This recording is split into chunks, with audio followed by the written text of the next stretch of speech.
माधोपुर गांव का बाजार सुबह सुबह ही जाग जाता था। एक तरफ रघुवीर की शुद्ध देसी कचौरी की दुकान थी और ठीक बगल में शंभू की मशहूर मसाला कचौरी की दुकान। दोनों की कढ़ाई में तेल बराबर खौलता था, लेकिन उससे भी ज्यादा खौलता था उनके बीच का गुस्सा। भैया जल्दी दो, काम पर जाना है। लो भैया, गर्मा गर्म 4 कचौरी, ऊपर से आलू की सब्जी फ्री। तभी रघुवीर देखता है कि एक लड़का उसके ग्राहकों को दूसरी तरफ ले जा रहा है। ए ओए रुको, कहाँ ले जा रहे हो मेरे ग्राहक को?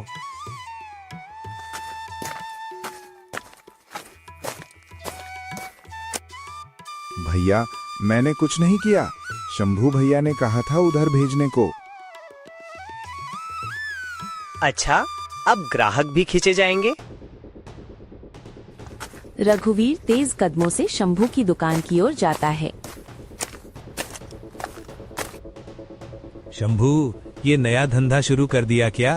अपने ग्राहक नहीं संभलते क्या? अरे जा रघुवीर, सुबह सुबह मुंह मत खुलवा। जो तेरी लाइन में खड़े खड़े थक गए वो मेरे पास आ गए तो मैं क्या करूं? हाँ, क्योंकि तू सस्ती चीज बेचता है। और तू कचौरी कम अकड़ ज्यादा बेचता है। अरे भैया, आप दोनों रोज क्यों लड़ते हो? दोनों की दुकान चल रही है, फिर ये आग क्यों? पहले इसे समझाओ। मुझे इसकी औकात है मुझे समझाने की? कुछ लोग बीच बचाव करते हैं। बस करो दोनों, ग्राहक तमाशा देखने नहीं आए। जैसे तैसे मामला शांत तो हो गया, लेकिन ये आग बाहर से कम अंदर से ज्यादा भड़क रही थी। रघुवीर गुस्से में घर आता है, दरवाजा जोर से खोलता है। अरे क्या हुआ, फिर लड़ाई हो बेचा?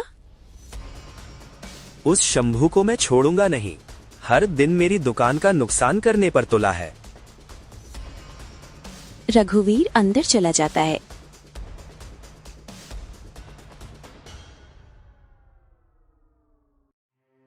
माँ, आज फिर शंभू काका से लड़ाई हुई ना?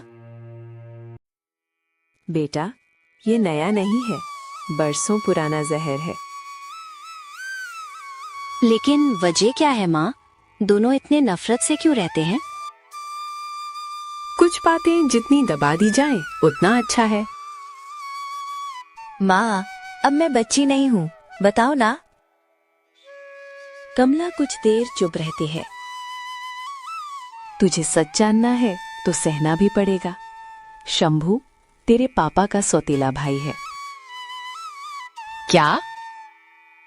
तेरे दादाजी को वो मंदिर के पास मिला था, छोटा सा बच्चा, रोता हुआ किसी ने छोड़ दिया था। उन्होंने उसे घर लाकर अपना बेटा बना लिया। तेरे पापा उसे बचपन में बहुत प्यार करते थे, लेकिन जब जमीन और दुकान बांटने की बात आई, सब बदल गया। तो ये दुश्मनी दुकान की नहीं, रिश्ते की है। हाँ बेटा, और तेरे पापा ने कसम खाई थी कि ये बात किसी को नहीं पता चलनी चाहिए। उसी शाम गांव के पीछे वाले कुएं के पास नंदिनी और गौरी मिलती हैं। आज फिर घर में लड़ाई हुई क्या? हाँ, लेकिन आज मुझे बहुत बड़ा सच पता चला है। क्या? नहीं, अभी नहीं बता सकती। तू भी ना आधी बात बोलकर चुप हो जाती है। तुझे देखने वाले आए थे ना? हाँ, अगले हफ्ते फिर से आने वाले हैं। कह रहे थे लड़का शहर में नौकरी करता है। अरे वाह, फिर तो मेरी सहेली दुल्हन बनेगी। तो रहेगी मेरे साथ ना? हमेशा। दोनों नहीं जानती थी कि उनकी दोस्ती सिर्फ दोस्ती नहीं, खून का रिश्ता थी। लेकिन सच अभी भी पर्दों में छिपा हुआ था। रात रघुवीर के आंगन में दुकान का नौकर पारस बैठा है। सुन, कल सुबह शंभू की दुकान पर जो तेल जाएगा उसमें ये पुराना बासी तेल मिला देना। मालिक, इससे लोग बीमार पड़ सकते हैं। बीमार नहीं पड़ेंगे, बस स्वाद खराब होगा। उसकी दुकान की इज्जत मिट्टी में मिल जाएगी। पर अगर पकड़े जाए तो?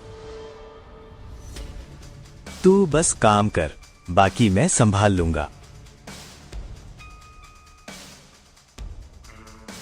पास खड़ी नंदिनी सारी बात सुन लेती है।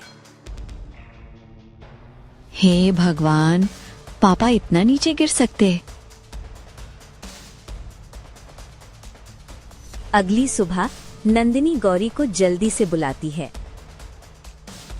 क्या हुआ? इतनी घबराई हुई क्यों है? तू अभी घर जा और दुकान का तेल चेक करवा, अभी इसी वक्त।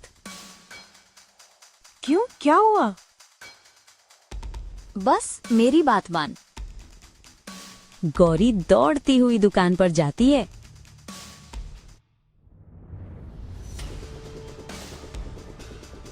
बाबा, जरा इस तेल को सूंघो। क्या हुआ? शंभू तेल सूंघता है और पीछे हट जाता है। अरे, इसमें तो बदबू है। ये किसने किया? मुझे नहीं पता। सच बोल। बाबा, अभी छोड़ो, शादी का समय है, झगड़ा मत बढ़ाओ। लेकिन बेटा, कुछ बिगड़ा तो नहीं ना? फिर जाने दो।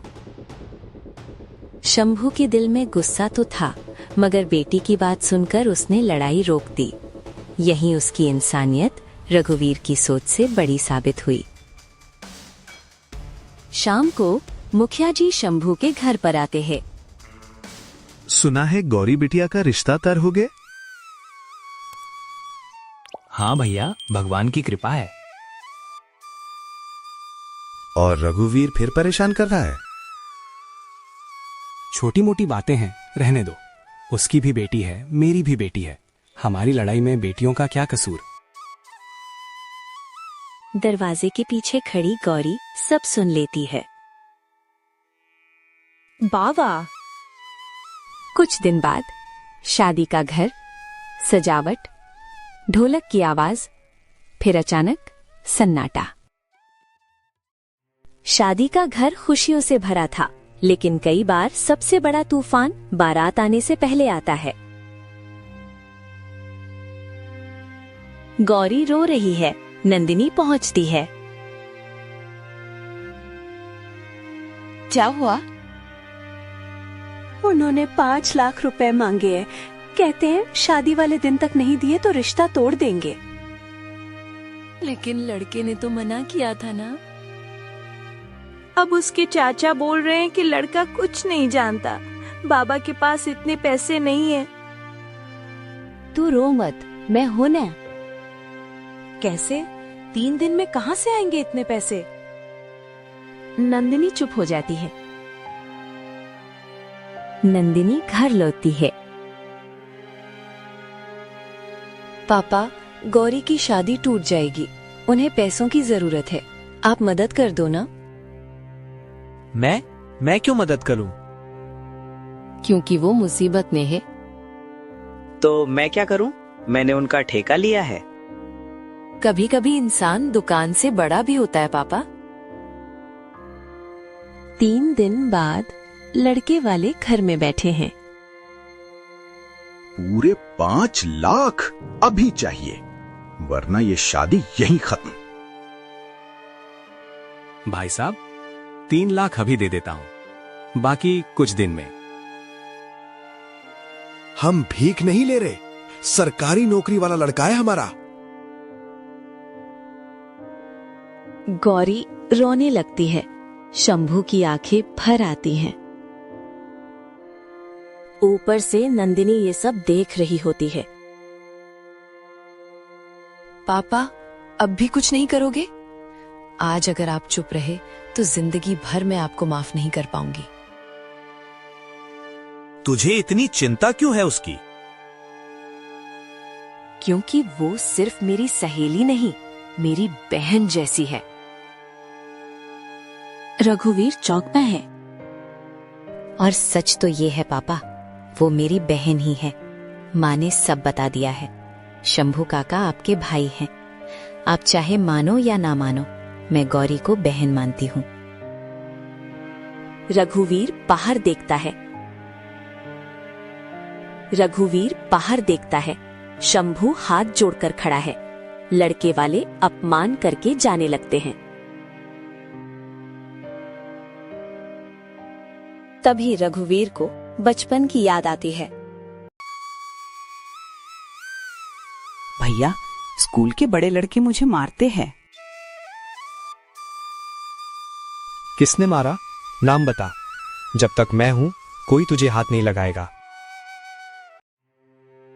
कुछ रिश्ते चाहे जितनी धूल में दब जाएं, एक आंसू उन्हें फिर से जगा देता है। रघुवीर आगे बढ़ता है। रुको। सब उसकी ओर देखते हैं। ये रहे बाकी पैसे। वो रुपए लड़के वालों को दिखाता है। अच्छा, अब तो शादी होगी। नहीं, अब शादी नहीं होगी। क्या? दहेज मांगने वालों के घर में अपनी बेटी तो क्या, अपने दुश्मन की बेटी भी नहीं भेजूंगा। और सुन लो, गौरी सिर्फ शंभू की बेटी नहीं, मेरी भी बेटी है। शंभू स्तब्ध रह जाता है। भैया। हाँ, भाई हूं मैं तेरा। लड़ाई अपनी जगह थी, लेकिन तेरी इज्जत मिट्टी में मिलती मैं नहीं देख सकता। रघुवीर शंभू को गले लगा लेता है। भैया, इतने साल क्यों लगा दिए? गलती मेरी थी। दुकान के अहंकार में रिश्ता भूल गया था। तूने मुझे बहन कहा था, सच में? हाँ पगली, तू मेरी बहन है। दोनों गले लग जाती हैं। अब तो सब ठीक हो गया। देखा, रिश्ता बचाने में एक बेटी ने वो कर दिखाया जो दो बड़े आदमी सालों में नहीं कर पाए। कुछ दिन बाद बाजार में नया बोर्ड लगता है। भैया, आज मसाला मैं डालूंगा। और आटा मैं गूंथूंगा। और पैसा मैं संभालूंगी। तो फिर मैं ग्राहकों को बुलाऊंगी। सब हंस पड़ते हैं।